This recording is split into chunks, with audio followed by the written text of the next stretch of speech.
that keeps people going. And I think that the best video creators out there, whether it's people working for brands, people working for YouTube on their own, or people working at the highest level, the key to their success isn't their camera, isn't their budget, but it's their ability to tell stories. What's going on, everybody, and welcome to another episode of Always Be Creating, the podcast that bridges the gap between video production and business growth. I'm your host, Bobby Kawecki. And on this episode, I wanted to talk about what I believe is the most useful job that any creator could do before they ever even pick up a camera, and that's working in sales. Now, I know you're probably sitting there and thinking, what does that have to do with anything? Well, stick with me here. Let me tell you a story about how selling used cars helped me create way better videos. So if we wind the clock back to 2013, 2014, I had gotten my first big kid official job at a used car dealership. I thought I'd be good at it. I thought it'd be fun. Wolf of Wall Street had just come out and I was ready and hungry to go out there and make sales.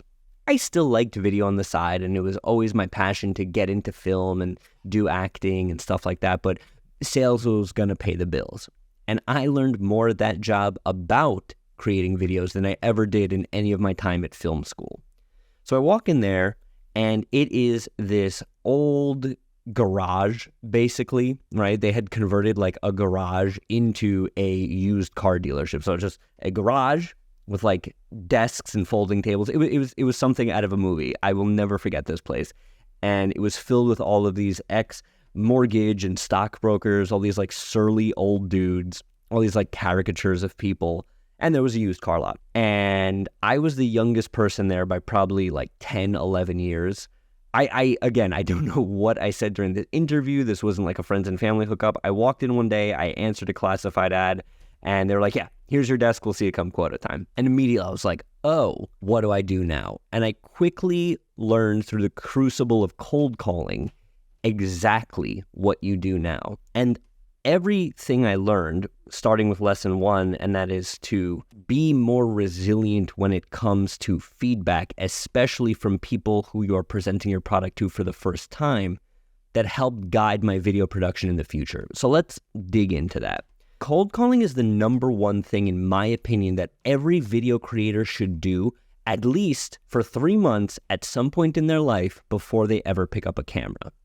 Because as video creators, you can often romanticize the final product of what you're creating. You can get into this daze that you are making the best video ever.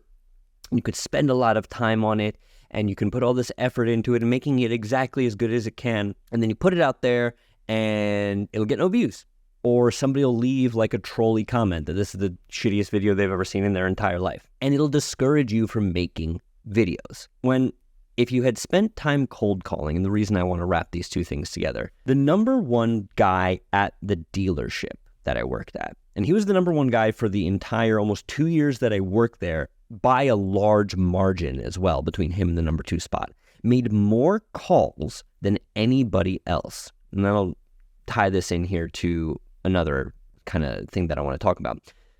But not every single call he made was somebody who was happy that somebody was calling them on a random Tuesday afternoon about getting them to buy something. Never once did this discourage him. Never once did he take this personally. And I'm sure you've said, heard, and seen some awful things being said to people who will call you randomly on the phone for follow-up and for client nurturing. This guy made more calls than anybody I saw, never took it personally. And the reason for that is because he was able to separate himself from the work that was happening. See, if you spend all that time making a video and you think it's going to be the best video ever and it gets no views and then you get discouraged, well, then how much closer are you to making a video that will pop off, that will convert? Because at the end of the day, whether you're selling cars, stocks, knives, door-to-door, or whatever, Tupperware, the end goal is to have somebody to buy into something that they've either never heard of, interacted with only briefly, and get them to become a fan, a customer, a sign up, whatever your conversion metric is. Video, and video especially at a high level, isn't made for fun. It's made to get people to feel something, so much so to the point that they interact with the product in a way that the video creator had originally intended.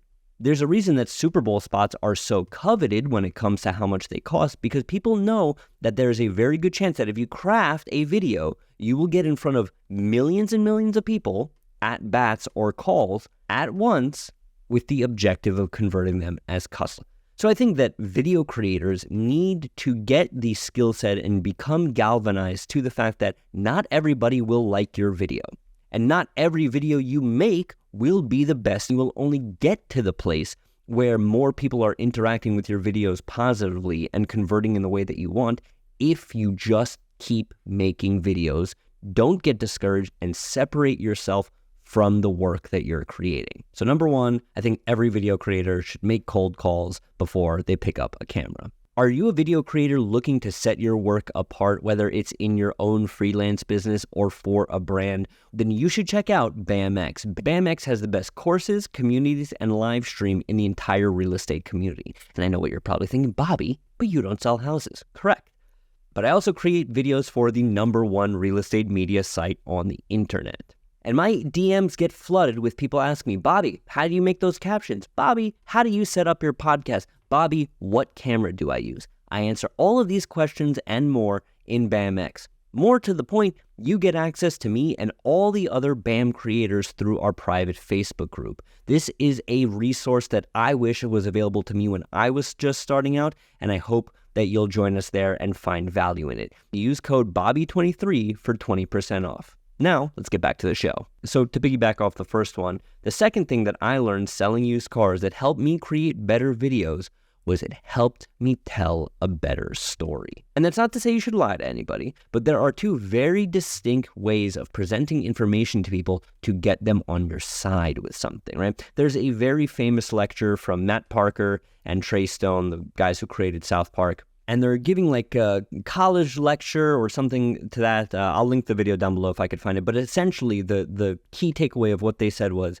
there are two distinct ways to present information, right? If we each have the same story, and I say, this happened, then this happened, then this happened, then this happened, then this happened, then this happened. Kind of boring, though. You understand the information was presented sequentially. There isn't much context or stakes being given to the viewer or prospective client, and it's just very surface level in terms of what is being shown and what is being presented. Whereas the other person could have the same story, the same script, the same video, and they'll be able to craft a narrative without lying or making anything up that goes, this happened because this happened, and then this happened, but then this happened because this happened. And they explain it a little bit more eloquently, but overall, the point that they were trying to make is presenting the information in a way that gives context and builds stakes. So treating every video view like a cold call, like a client interaction, where you have a product to sell, where you have a conversion that you're trying to achieve, and crafting that narrative in a way that has never been seen, done, or explained to the viewer before. That's just storytelling at its base, right? But it is such an overlooked skill. I see so many video creators who invest time in getting really good at After Effects, or they're spending time buying new lenses, but the videos that they're creating using all of these things and all of these secondary support skills aren't very good because they don't know how to craft a narrative.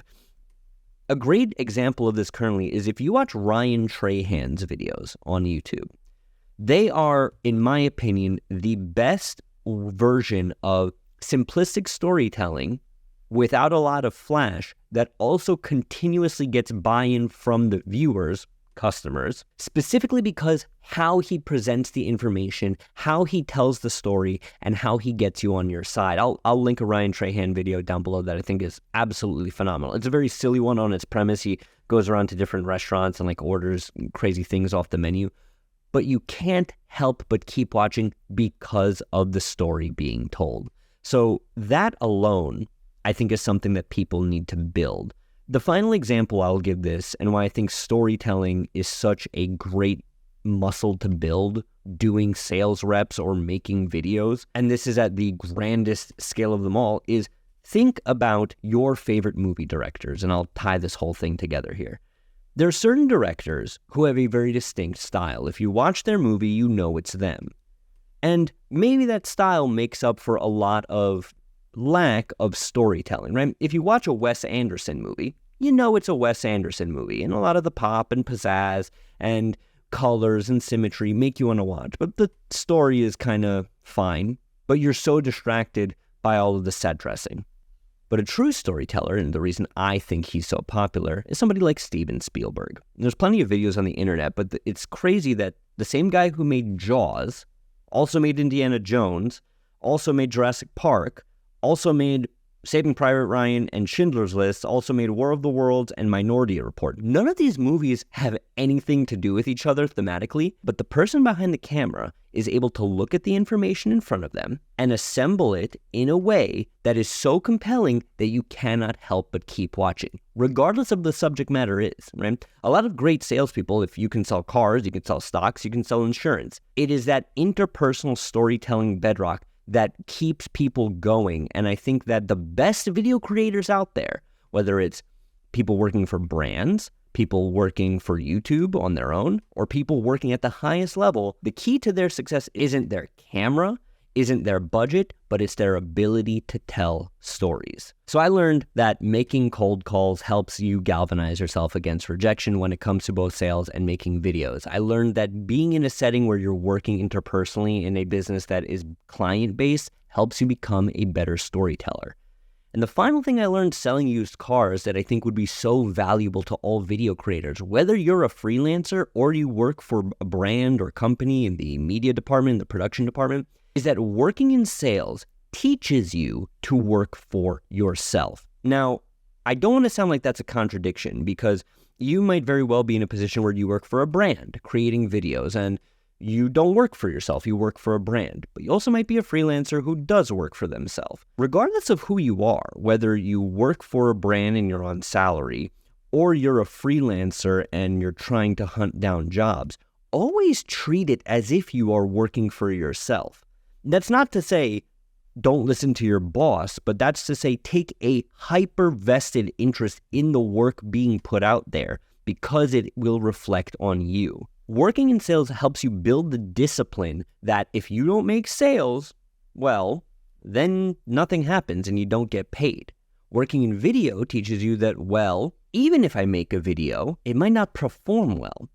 So building the discipline of knowing what you're good at, knowing what you're not good at, allocating time to get better at those things is a widely applicable skill, but is one that I built working in sales and one that has transferred seamlessly into video. Taking a vested interest in the product being made more than just, yeah, okay, this is the video, it's done, will set the 99th% good video editor from the 100% good editor. It makes a significant difference when it comes to something like this. So to bring this whole thing in for a landing on this kind of story time episode here, in my opinion, if you're a kid, when you're in high school making videos for fun, right, and you want to go pro, you want to go for a brand, or you want to start your video production company, do yourself a favor. Go for a car dealership, an insurance, real estate, whatever and however you can have somebody let you near a phone to teach you the skills that will help you make better videos. I implore every single person to do this. It will teach you storytelling. It will teach you accountability. It will help you understand what you're good at and how to deal with feedback and constructive criticism. And overall, will help you build the skills, even if indirectly so, to becoming the best video creator possible. It has nothing to do with your lens, has nothing to do with your light, your mic, or your camera. And it has everything to do with you. If you guys like what you heard and you want to hear more of it, please leave a good review on Apple Podcasts and Spotify, wherever you're consuming this podcast content. Hit the subscribe button if you're watching on YouTube, and leave a comment down below if you're somebody who has ever worked in sales and has had that transition over into your video career. I'm so curious, and I'd love to talk about it with you guys in the comments. Take care of yourselves, and until next time, make sure to always be creating.